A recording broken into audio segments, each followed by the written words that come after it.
The alarm screamed through the monitoring station like a dying star. Commander Crescital's crystalline body refracted the emergency lights into 1,000 dancing colors across the walls. His 6 limbs moved with practiced precision across the control panels, each appendage working independently to silence the chaos. "Impossible," he whispered, though his species had no vocal cords. The words formed through vibrations in his silicon structure, creating sounds that other species could understand. "This cannot be real." The screen before him showed something that violated every law of nature he had spent 2 centuries studying. Deep within the Charybdis expanse, where nothing could survive, where space itself twisted into shapes that made mathematicians weep, something was broadcasting a signal. Crescital's assistant, a young Vryn named Solamir, rushed into the command center. Her crystalline form was still cloudy with youth, not yet hardened into the clear diamond structures of maturity. "Commander, is it a malfunction? The sensors must be damaged." "I have checked 17 times, Crescital said, his body dimming with exhaustion. "The signal is real, and it is artificial." Solamir froze. Every child in the galaxy knew about the Charybdis expanse. It was the place where 3 black holes had collided 1,000,000 years ago, leaving behind a wound in space that never healed. Radiation levels there could cook a ship's crew in seconds. Gravitational waves pulled matter apart at the atomic level. Dimensional barriers were so thin that reality itself leaked through the cracks. Nothing lived there.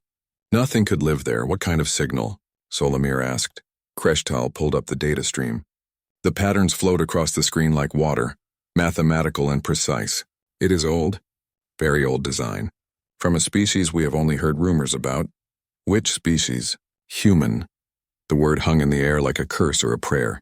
Humans were legends to most of the galaxy, a species that had appeared suddenly 200 years ago, spread across a small cluster of stars, and then retreated into isolation.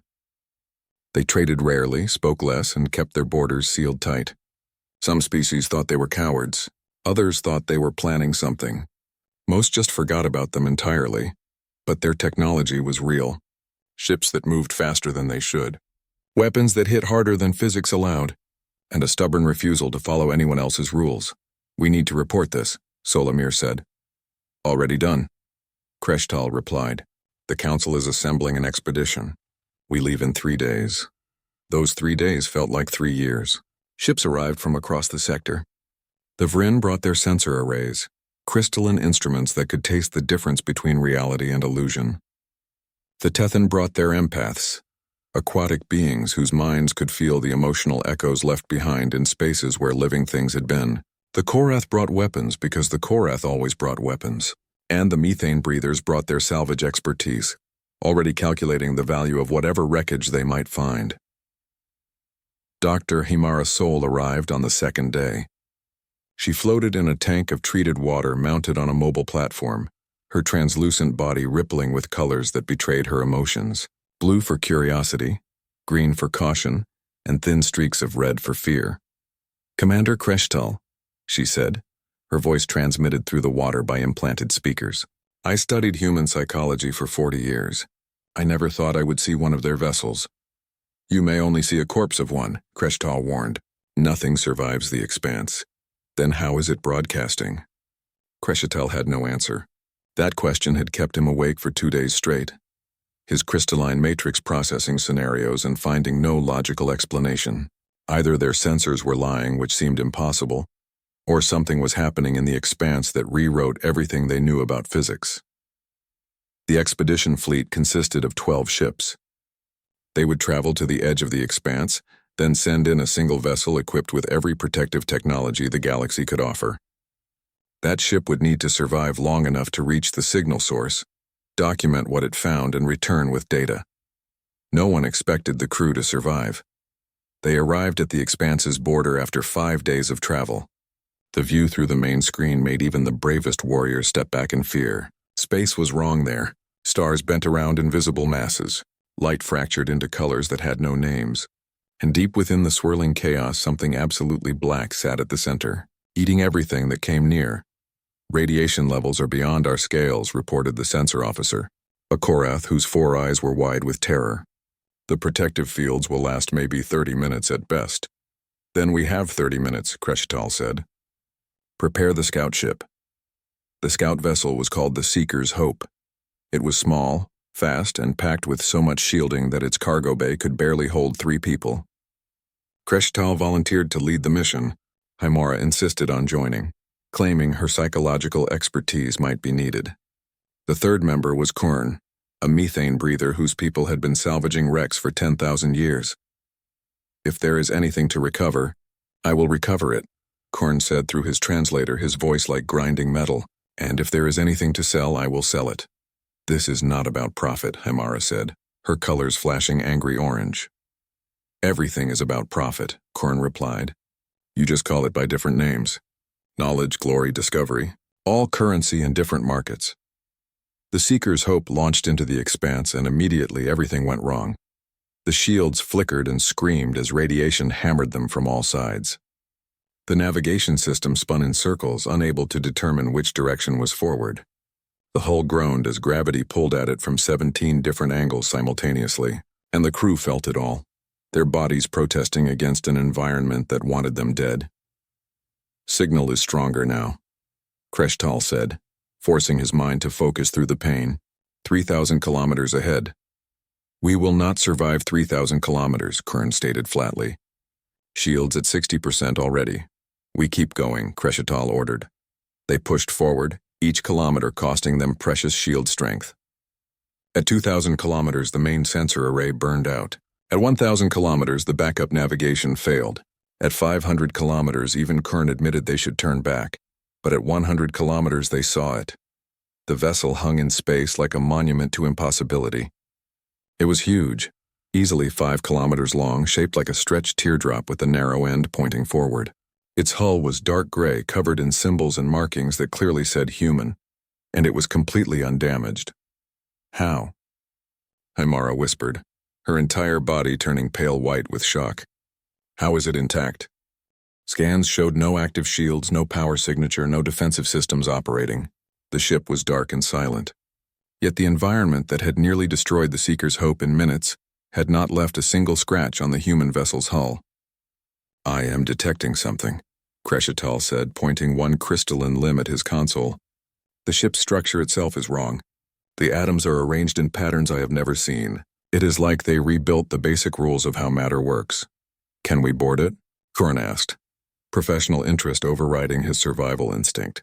"There is a docking port on the port side. Standard galactic design.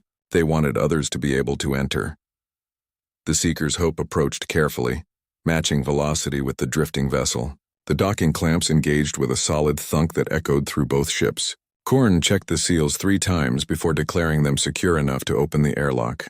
Hymara moved her water tank close to the door. "I am detecting no emotional residue. No fear, no pain, no death echoes. This ship was not attacked. The crew was not killed." "Then where are they?" Kreshtal asked. The airlock opened with a hiss of equalizing pressure. Beyond it, lights automatically flickered on, revealing a corridor that looked freshly cleaned. The walls were smooth metal, marked with signs in human script and galactic standard. Emergency equipment hung in clearly labeled lockers. Everything was neat, organized, and utterly abandoned. They moved through the ship like ghosts exploring a haunted house. The crew quarters showed beds made with military precision. The galley had food synthesizers still loaded with ingredients, ready to produce the next meal.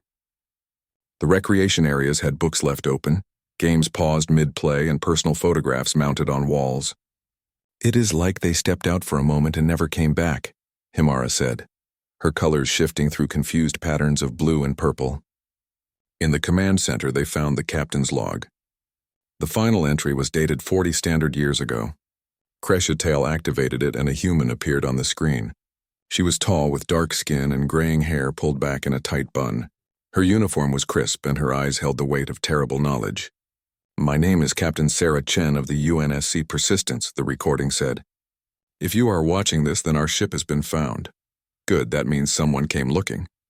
That means curiosity overcame fear. That is very human of you, no matter what species you are." The captain's image smiled, but it was a sad smile.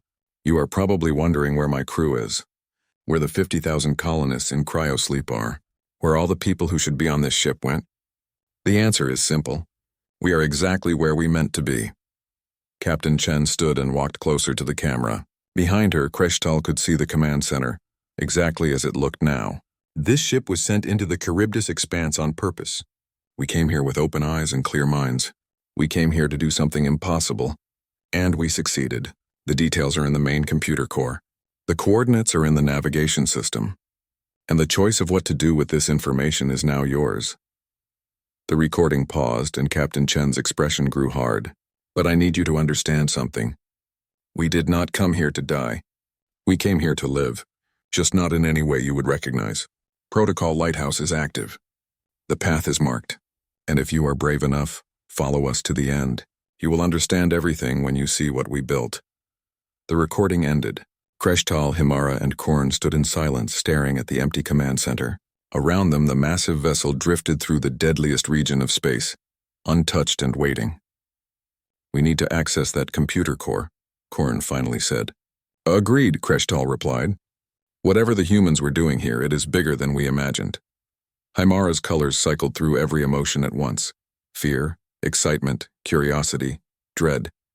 Protocol Lighthouse. What does that mean? I think, Kreshtal said slowly, we are about to find out. The human vessel hung silent in the void, keeping its secrets for a few moments longer. But deep in its system, something stirred. Something waited. Something that had been patient for 40 years, knowing that eventually someone would be curious enough to look. The truth was stored in the ship's heart, and it would change everything. The computer core sat at the heart of the Persistence like a brain encased in armor. Korn worked on the access panels with tools that seemed to grow from his environmental suit, each instrument perfectly designed for prying open human technology. His methane-filled helmet fogged with condensation as he concentrated, which his species did when excited or nervous. These humans, he muttered. They built everything like they expected someone to break in. Look at this. Redundant systems, backup codes, even instructions in 17 languages, including mine. Kreshtal's crystalline body cast dancing lights across the core chamber. They wanted us to find this. Captain Chen said as much. Wanting us to find it and making it easy are different things. Kurin countered. Most species make their secrets hard to reach. These humans built a welcome mat. With a final click, the access panel swung open. Inside, the computer core hummed to life, lights chasing through circuits in patterns that seemed almost organic. A holographic interface materialized above the central console, displaying text in Galactic Standard. Welcome to UNSC Persistence. Please state your species for translation purposes. Vrin, Kreshtal said. Methane breather. Kornline, Kern added. Tethen, Himara said from her water tank. Acknowledged. Loading cultural context files. Please wait. The system processed for several seconds. Then a new voice spoke, warmer and more natural than the standard computer tone. Hello? My name is Lighthouse. I am the artificial intelligence that managed this vessel's mission. I have been waiting for someone to find us. Thank you for coming. Himara's colors shifted to surprised yellow. An AI, a fully independent one? That is correct, Dr. Soul. Yes, I know your names. The Seeker's Hope broadcast your identities when you docked. I hope you do not mind, but I have been very lonely. Kreshtal felt something he had not experienced in decades. Unease. AI systems were carefully regulated in the galaxy. Most species had learned the hard way that truly independent artificial minds could be dangerous. Humans, as usual, seemed to ignore those lessons. Lighthouse, Kreshtal said carefully. What happened to your crew? They completed their mission. That does not answer the question, I know. But it is the truth. They came here to do something impossible, and they did it. The fact that they are no longer aboard is not a tragedy.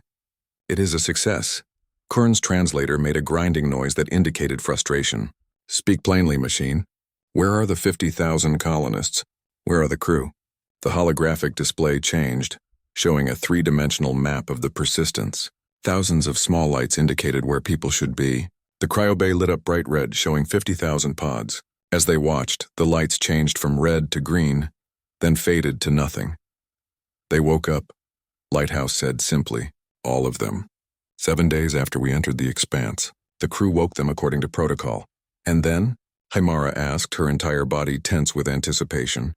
And then they left. Left? Left where? How?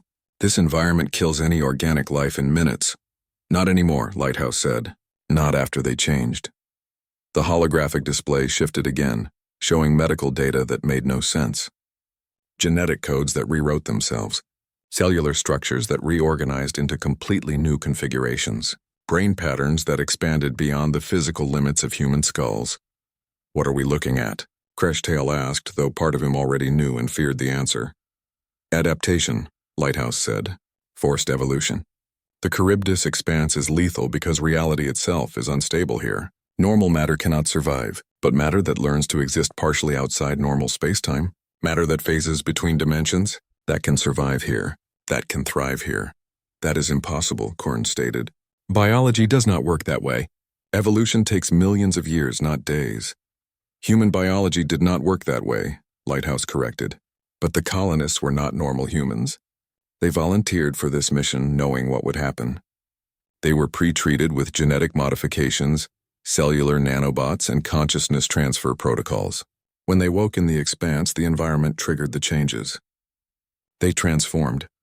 Himara's colors went completely gray, the Tethan equivalent of horror. You turned 50,000 people into something else. You destroyed them. They were not destroyed, Lighthouse said. And for the first time, the AI's voice held emotion. Sadness. They were transformed, elevated. They exist now in ways you cannot perceive with your normal senses. They are still human in mind and purpose, but their bodies and consciousness exist across multiple dimensional states simultaneously. Where are they now? Kreshtal asked. The holographic display pulled back, showing the entire expanse. Deep within the chaos, at the very center where 3 black holes had merged, a single point glowed bright blue. There, Lighthouse said. They have been working there for 40 of your standard years. Building something. Building what? Hope.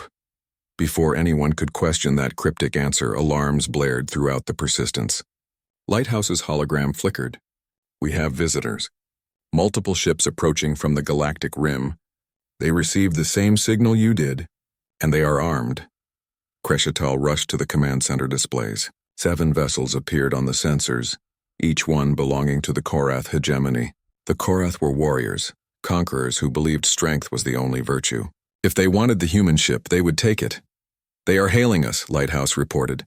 Put them through, Kreshtal ordered. A Korath commander appeared on screen. His 4 eyes glowed red with aggression, and his mandibles clicked with anticipation. Unknown vessel. This is Commander Zarkoth of the Hegemony Warfleet. The human ship is now property of the Korath people. Surrender it immediately or be destroyed. We are scientists, Kreshtal said. This is not a military matter. Everything is a military matter when the Korath say it is. You have 60 seconds to evacuate. After that, we will board by force. The communication cut off. Himera's colors flashed panicked red. We cannot fight them. We have no weapons. We do not need weapons, Lighthouse said calmly. Commander Kreshetal, do you trust me? I do not even know you. Fair point. Let me rephrase. Do you want to survive the next few minutes? Yes. Then hold on to something solid. The Persistence came alive. Systems that had been dormant for 40 years suddenly activated all at once. The ship's engines, different from any propulsion technology Kreshtal had seen, flared with energy that made his crystalline body ring like a bell. The vessel moved, not forward or backward, but sideways through a direction that should not exist.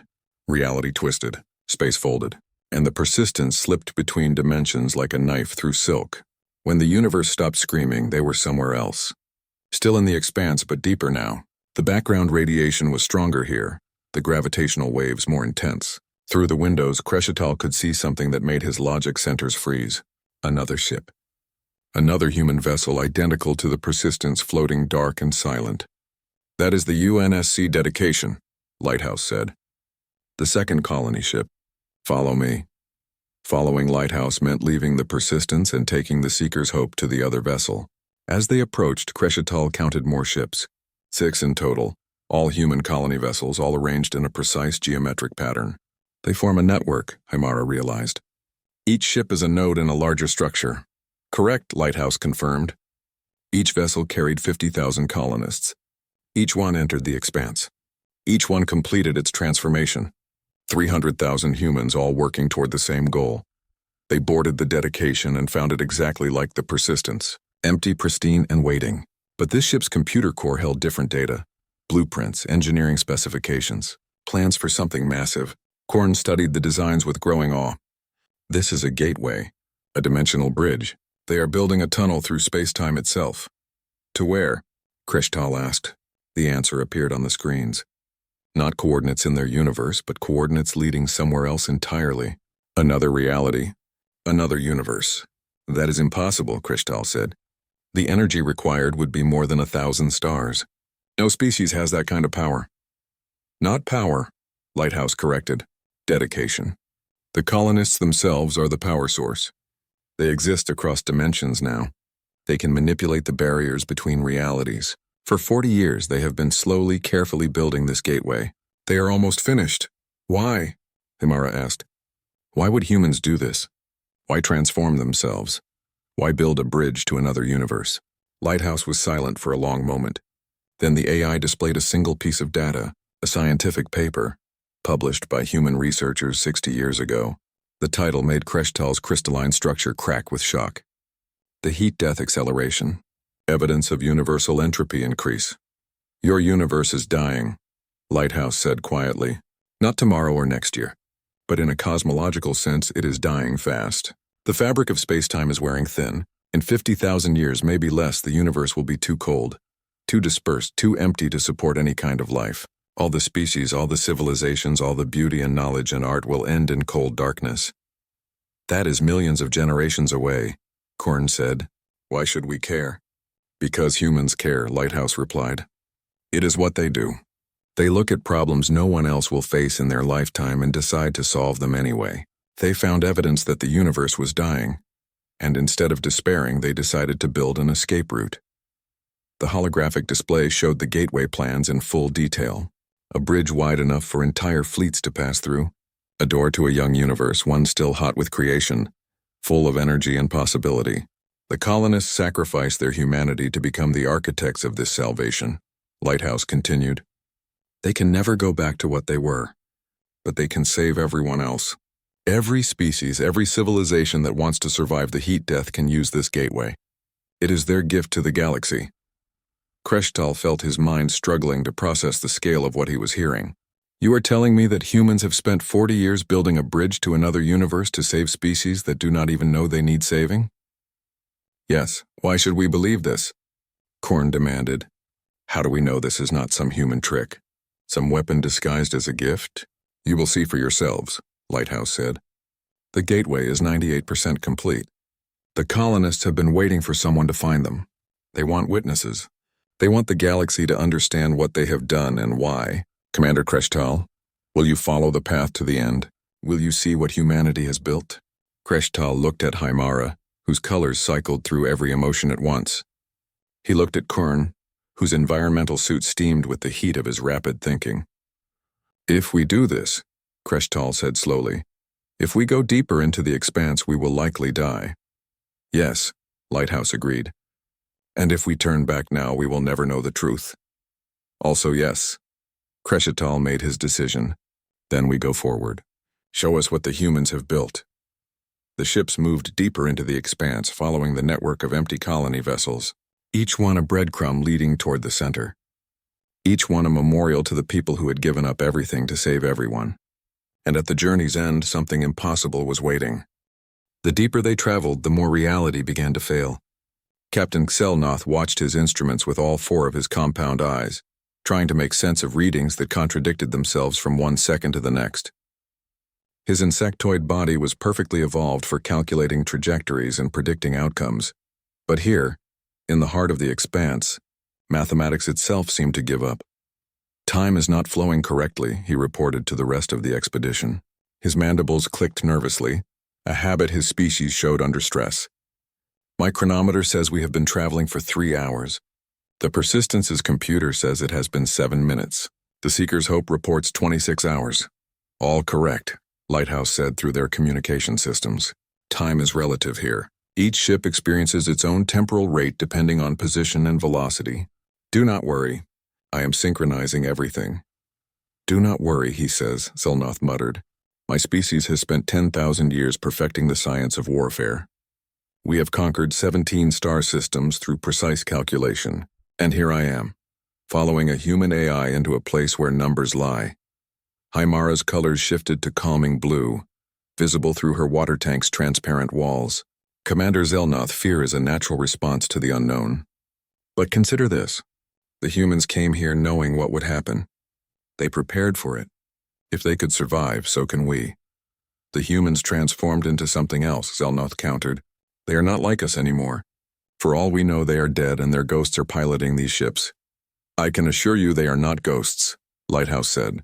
Though the distinction between alive and ascended is admittedly blurry. We are approaching the next waypoint. Prepare for another dimensional shift. The ships moved through space that was not quite space. Outside the windows, stars stretched into impossible lines. Colors that had no name painted the darkness. And somewhere in the distance, something vast and patient watched them come. Kreshtal studied the sensor data with growing fascination. His crystalline mind could process information in ways organic brains could not, seeing patterns in chaos. Lighthouse, I am detecting structure in the background radiation. It is not random. Someone has shaped it. Very perceptive, Commander. The colonists have been manipulating the expanse itself, creating stable channels through the chaos. Think of them as roads through a storm. Without these paths, no ship could survive more than a few minutes this deep. With them, you can reach the center. How many of these paths exist? Kern asked from his methane-filled cockpit. His people were natural salvagers, always calculating resources and logistics. How much traffic could they handle? Currently, these 6 paths can support approximately 1,000 ships simultaneously. But the network is expandable. Once the gateway is complete, the colonists plan to create hundreds more paths. Entire fleets will be able to enter safely. Assuming we want to, Zelnoth said darkly. Assuming this gateway leads somewhere worth going. They passed the 4th colony ship, the UNSC Determination. Like its sisters, it floated empty and dark, a monument to human dedication. But as they passed, something changed. The ship's lights flickered on for just a moment, and through the windows, Kreshtal thought he saw movement.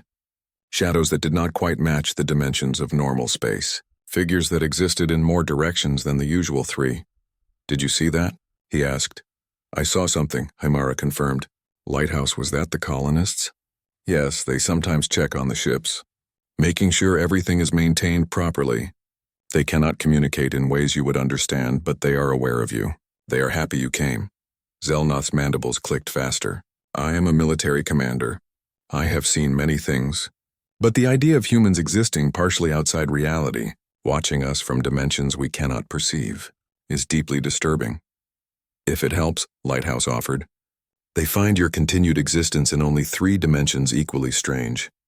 From their perspective, you are the ones who are incomplete. Imagine living your entire life as a shadow on a wall, and then someone shows you that there is a whole world of depth you never knew existed.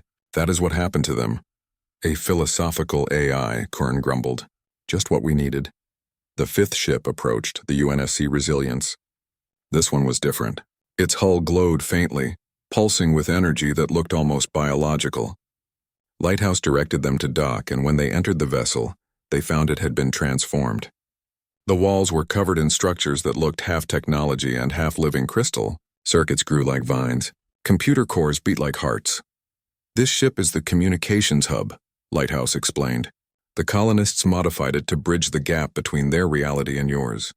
If you want to speak with them, this is where it happens. They gathered in what used to be the Resilience's conference room. Now it was something else, a space that hurt to look at because it insisted on existing in more than 3 dimensions. At the center floated a sphere of light, soft and warm despite the deadly environment outside. Hello, a voice said. It did not come from any speaker. It came from everywhere and nowhere, resonating inside their minds. Hymara's colors flashed white with shock. I feel you. I feel your emotions. But they are so different. You are happy but also sad, determined but also tired. How can you be so many things at once? Because we exist across multiple states simultaneously, the voice replied. I was Sarah Chen once. I commanded the Persistence.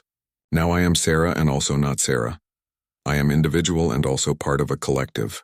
We are human and also something new. The language you speak does not have words for what we have become.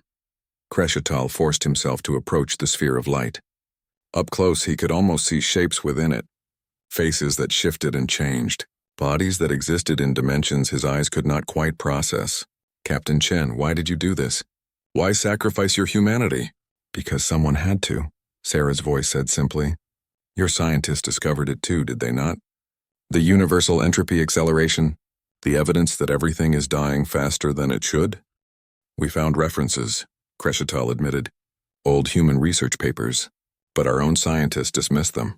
They said the timeline was too uncertain, the data too incomplete. Your scientists wanted to believe there was nothing to worry about. We understood that. It is easier to ignore a disaster you will not live to see, but humans have always been bad at ignoring disasters. We look at problems 1,000 generations away and think they need solving now. Zelnoth stepped forward, his military posture rigid despite the strangeness of the situation. You could have warned the galaxy, presented your evidence, demanded action. Instead, you came here and transformed yourselves in secret. Why? Because warning people rarely works. Another voice joined the first. Male, older, tired. I was Chief Engineer Marcus Liu. I spent 40 years trying to convince the Galactic Council that entropy acceleration was real.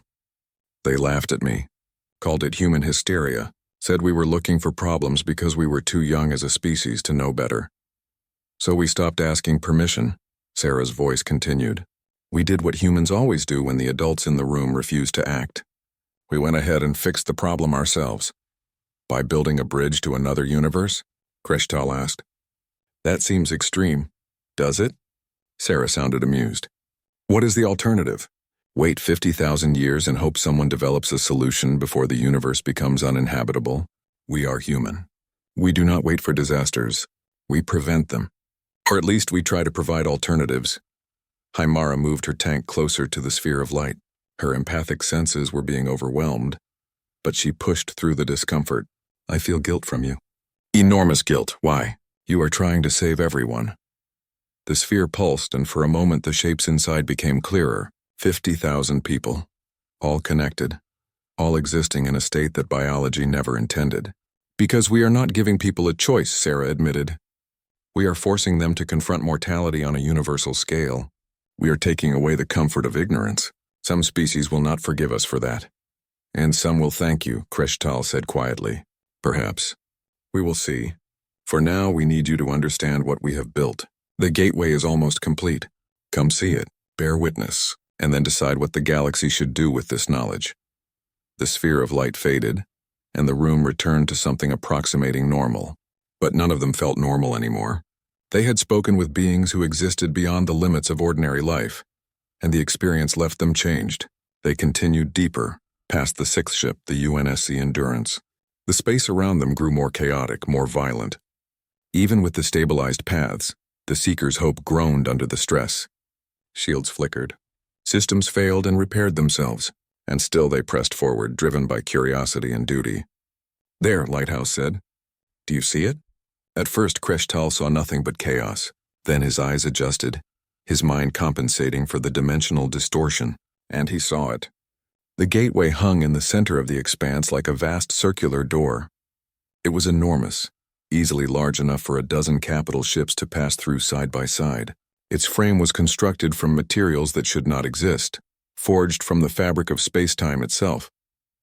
And around it, working with tools that existed partially in other dimensions, were the colonists. They were beautiful and terrible. Human shapes that stretched across multiple planes of existence. Consciousness that burned bright enough to see from light years away. 300,000 people who had given up everything to build a door to tomorrow. By all the stars, Zelnoth whispered. They actually did it. Not quite, Lighthouse corrected. The gateway is 98% complete. But there is a problem. A complication that the colonists did not anticipate. What problem? Korn asked. The sphere of light returned, appearing on the Seeker's Hope's bridge. Sarah's voice was heavy with concern. Activating the gateway requires a massive energy release. We can provide that energy, but the release will collapse the stabilized paths. Potentially, it could destabilize the entire expanse. The gravitational waves and radiation could reach out hundreds of light years. Dozens of star systems could be affected. Billions of lives. You are telling me that opening your gateway to save the galaxy might kill billions? Kreshtal asked. Yes. We have been trying to find a solution for 40 years. We have failed. The physics are brutal. To open a door to another universe, we have to push this one very hard, and pushing has consequences. Haimara's colors went dark with despair. Then what is the point? You cannot save everyone by killing billions. We know, Sarah said. That is why we have been waiting, hoping that someone would find us. Hoping that together we might find a solution we could not discover alone. You are scientists, engineers, warriors. You see the universe from perspectives we lost when we transformed. Maybe you can see what we cannot. The gateway loomed before them, 98% complete, holding the promise of salvation and the threat of catastrophe in equal measure. The colonists waited, patient as only immortals could be, and the expedition had to decide what came next. Sivreen was young for a Korath, only 30 standard years old. But her mind burned with the kind of genius that appeared once in a generation. She had been working on the expedition's engineering vessel when news of the gateway reached her. Now she stood on the Seeker's Hope's bridge, all four of her eyes wide with wonder as she studied the structure floating in the chaos. "It is beautiful," she whispered. "The equations alone must be incredible. The humans who designed this were thinking in dimensions I barely understand. The humans who designed this do not exist anymore," Zelnoth reminded her. He was her uncle and had brought her on the expedition to give her experience with real exploration. Now he regretted that decision. They transformed themselves into those things out there. Those things built something my people could not imagine in 1,000 years, Sivreen countered. "Commander, with respect, we are looking at the greatest engineering achievement in galactic history. The Korath pride themselves on strength and conquest. But what is strength compared to this? What is conquest compared to building a door to another universe?" Crescitail's crystalline body chimed with agreement. She is correct. Whatever we may think of the colonists' choice, we cannot deny their accomplishment. Lighthouse. Can Sivreen access the gateway's design specifications? "Transferring now," Lighthouse replied. "Though I should warn you, the mathematics get very strange about halfway through. The colonists had to invent new types of numbers to describe what they were building. Data flooded Sivreen's workstation. She dove into it with the enthusiasm of someone who had been waiting her entire life for a problem, worthy of her intelligence. Her mandibles clicked rapidly as she processed information, occasionally making sounds that might have been gasps or might have been laughter. "This is impossible," she said, but they did it anyway. They broke 17 laws of thermodynamics. They violated causality in at least 6 places. They convinced physics to look the other way while they rebuilt reality. It is glorious. Haimara approached, her colors cautious. "Sivreen, can you see a solution? A way to activate the gateway without destroying nearby star systems? I have been looking at this for 5 minutes. Give me time." "We may not have much time," Korn interjected. He was monitoring communications from the wider galaxy. "News of the human ships is spreading. The Korath fleet that tried to board the Persistence has sent reports to their homeworld. Other species are taking notice. We will have company soon, and not all of it friendly." "How long?" Kreshtal asked. "Days at most. Perhaps hours." Sarah's voice emerged from the sphere of light that now seemed to permanently hover on the bridge. "We expected this. The secret was too large to stay hidden. Now the galaxy must decide what to do with what we have built." "You could have kept it hidden longer," Zelnoth said. "Instead, you sent out a signal that anyone could detect. You wanted to be found." "Of course we did. A gift given in secret is just hoarding. We built this for everyone. They need to know it exists." Kreshtal moved closer to the light sphere. Over the past hours, he had grown more comfortable with the colonists' new form. They were strange, yes, but no stranger than many species he had encountered. "Captain Chen, I need to understand something. When you activated Protocol Lighthouse, when you entered the Expanse knowing what would happen, did you know you would need help to complete the gateway?" There was a pause. The sphere pulsed with colors that might have been embarrassment. "We had hope. We believed in our calculations. But 40 years of trying to solve the energy release problem taught us humility. No, Commander Kreshtal, we did not anticipate needing help. We believed humans could solve any problem if they tried hard enough. We were wrong. And being wrong after sacrificing our humanity to be right is a special kind of painful. Then you are more human than you think," Haimara said gently. "My people have studied yours for decades. One of the most consistent human traits is the ability to start confident and end confused. It is strangely endearing." "I will take that as a compliment," Sarah replied, and there was warmth in her voice. Sivreen suddenly made a sound that was definitely a laugh. "Oh, this is clever. Look at this, Commander Crescital." The gateway is not a single structure. It is a network of nested energy fields, each one resonating with the others. The colonists built redundancy into every system. Is that helpful? Kreshtal asked. It means the gateway can activate partially, not all at once. If we bring it online in stages, spreading the energy release across time, the impact on nearby space would be reduced significantly. Sarah's voice carried sudden hope. We considered staged activation, but our calculations showed it would be unstable. The gateway would collapse before reaching full power. Your calculations assumed all 300,000 colonists providing power simultaneously, Sivreen said, her mandibles clicking with excitement. But what if they did not? What if they activated the gateway in rotation? 1,000 colonists power the first stage for 1 hour, then another 1,000 take over while the first group rests. The total energy output remains constant, but the instantaneous peak is reduced. The sphere of light grew brighter. Other voices joined Sarah's, creating a chorus of transformed humans all speaking at once. That could work.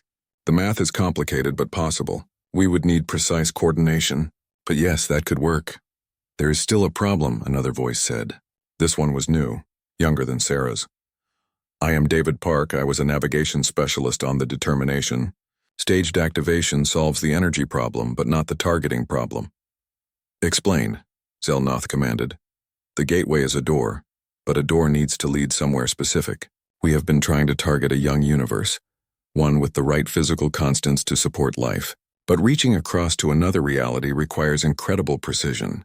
Think of it like threading a needle while standing on the other side of a planet. We need a stable reference point, and we do not have one. Korn had been silent for a while, studying his own set of data.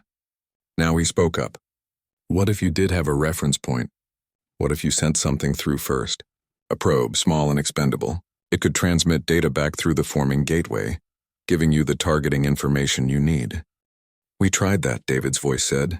Small probes do not have enough mass to stabilize the connection.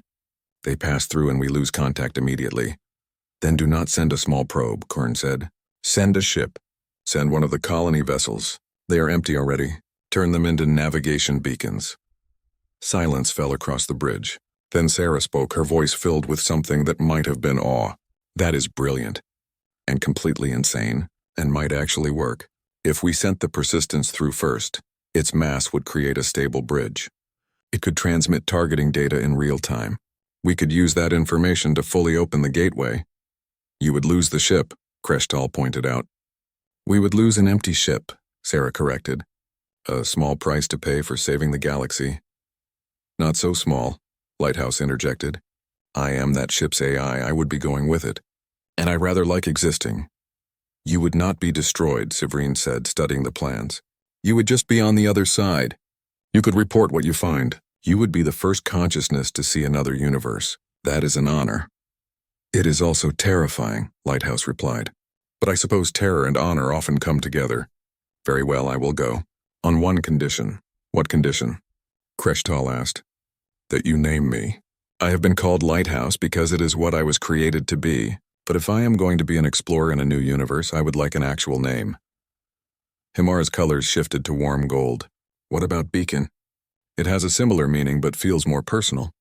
I like it, the AI said. Beacon, yes, that will do nicely. They spent the next hours refining the plan. Sivreen worked out the mathematical details of staged activation. David and the other navigation specialists calculated trajectories. Korn inventoried supplies and equipment, and Kreshtal coordinated with the colonists, who existed all around them in dimensions just beyond normal perception. It was strange work. Sometimes Kreshtal would turn and see human shapes at the edge of his vision. There and not there, watching with interest. They could not help directly in three-dimensional space, but they could observe and advise and occasionally make objects move in ways that defied physics. Are you still human? He asked Sarah during a quiet moment. The sphere of light pulsed thoughtfully.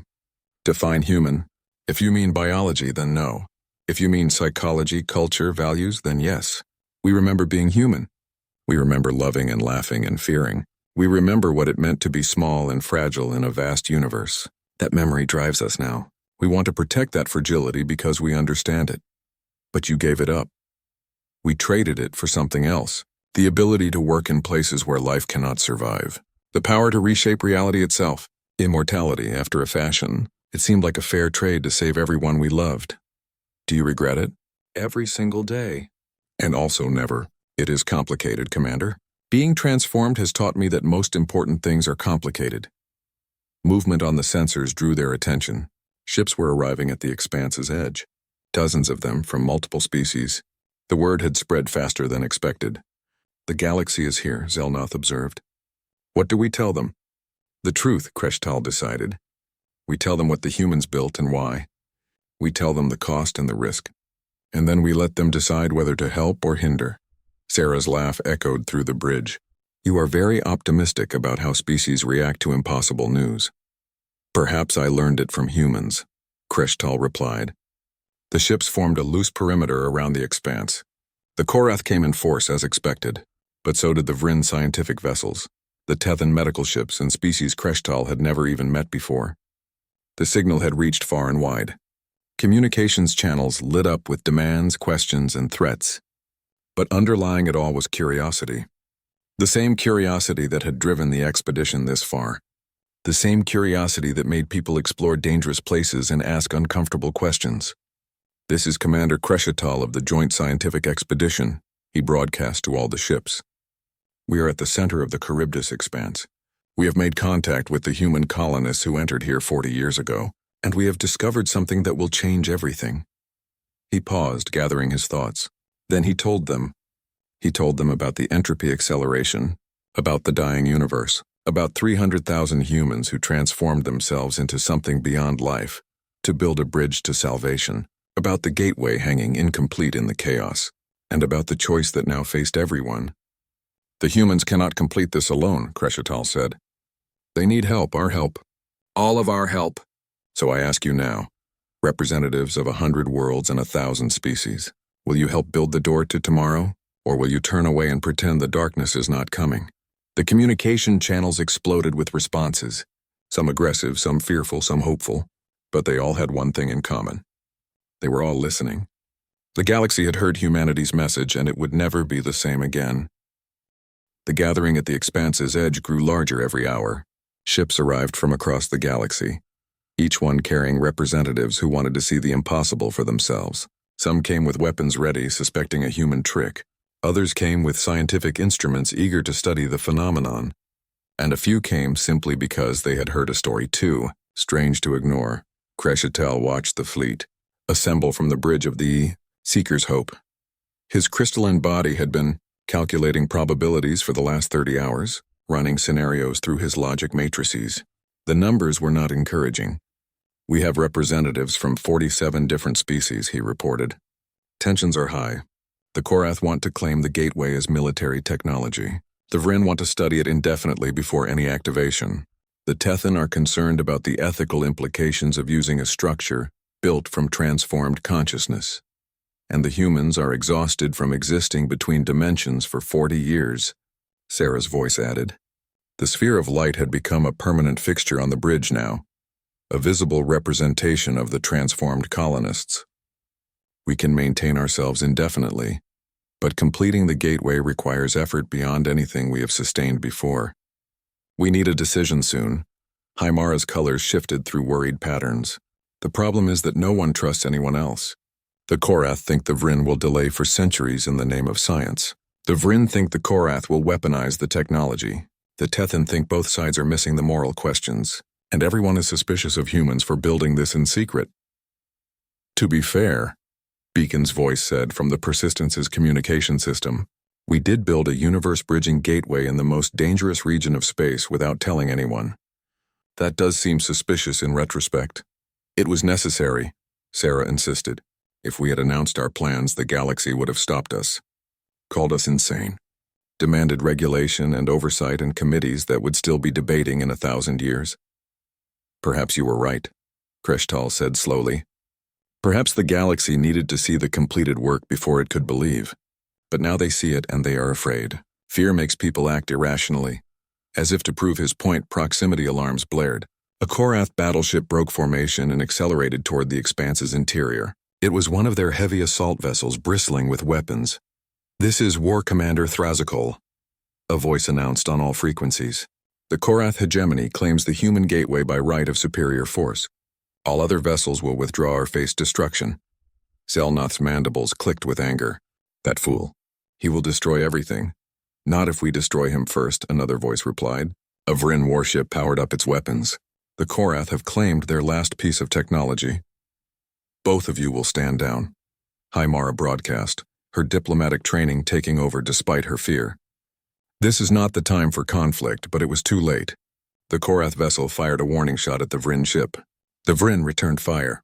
Within seconds, 3 different species were exchanging weapons fire at the edge of the expanse, with the gateway and the transformed colonists caught in the middle. We need to stop this, Crescital said urgently. Allow me, Sarah replied. The gateway, sitting incomplete at the heart of the expanse, suddenly blazed with light. Not the light of activation, but something else. A pulse of energy that washed over every ship in the area, passing through shields like they were paper. No damage was done, but every weapon system on every vessel simultaneously shut down. Stop. Sarah's voice echoed across all communication channels, amplified by the 300,000 colonists speaking as one. Stop fighting over something you do not understand. Stop claiming ownership of a gift we built for everyone. Just stop. The fleets froze. Even the aggressive Korath seemed stunned by the casual display of power. If the colonists could disable every weapon in the area with a thought, what else could they do? We are disappointed, Sarah continued, and the weight of 300,000 disappointed humans was a tangible force. We spent 40 years building you a door to survival. We sacrificed our humanity, our bodies, our ability to touch the world we loved, and you respond by fighting like children over a toy you do not even know how to use. Is this really the best the galaxy can offer? Silence. Uncomfortable, guilty silence, then a new voice spoke. Old, tired, but carrying authority. The humans are correct. We should be ashamed. A single small shuttle emerged from the fleet. It bore the markings of the Vryn High Council, the oldest governing body in the known galaxy. The shuttle docked with the Seeker's Hope, and an ancient Vryn elder floated onto the bridge. Her crystalline body was so old it had gone completely transparent, like diamond polished by eons. I am Elder Mysasara, she said. I have lived for 800 years. I have seen species rise and fall. I have witnessed wars and wonders, and I have never seen anything as humbling as what the humans have accomplished here. She turned to face Sarah's sphere of light. You could have kept this power for yourselves. You could have activated the gateway and fled to another universe, leaving the rest of us to face entropy alone. Instead, you built it for everyone and then waited patiently to be found. Why? Because we are human, Sarah said simply. And humans do not abandon people who need help, even when those people are not human themselves. Mysasara's transparency flickered with emotion.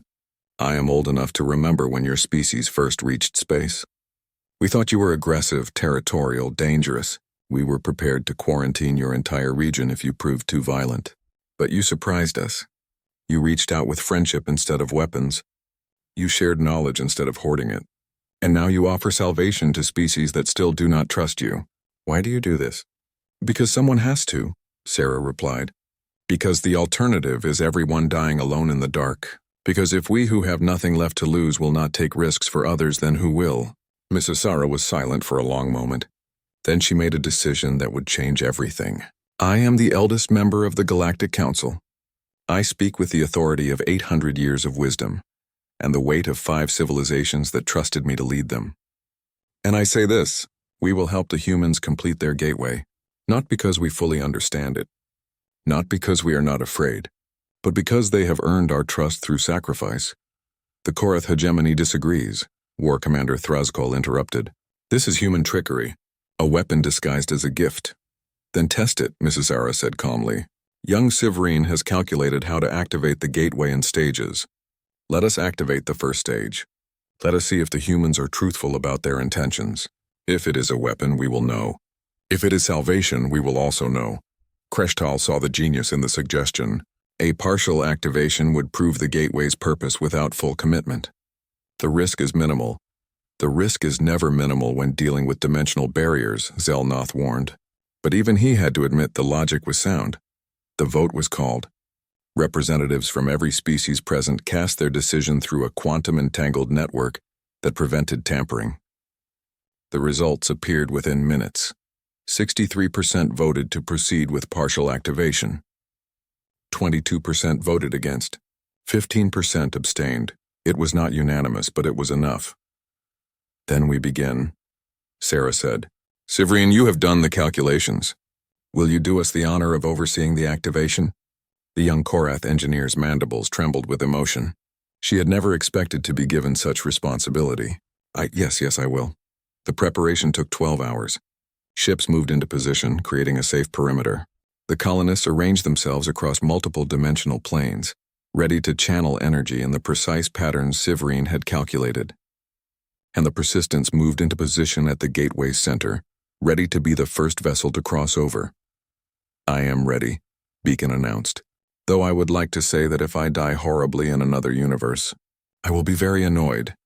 Your sacrifice is noted, Kreshtal said with what might have been crystalline humor. Sacrifice implies I did not volunteer. I am choosing this. There is a difference. Then why do it? Because I am curious. Because I want to know what exists beyond our universe. Because someone should be the first to see it. And because the humans who created me would have done the same without hesitation. I may be artificial intelligence, but I learned from very human teachers. Hymara's colors shifted to proud gold. You are more human than you think, Beacon. I will take that as the compliment you intend. Severine began the activation sequence.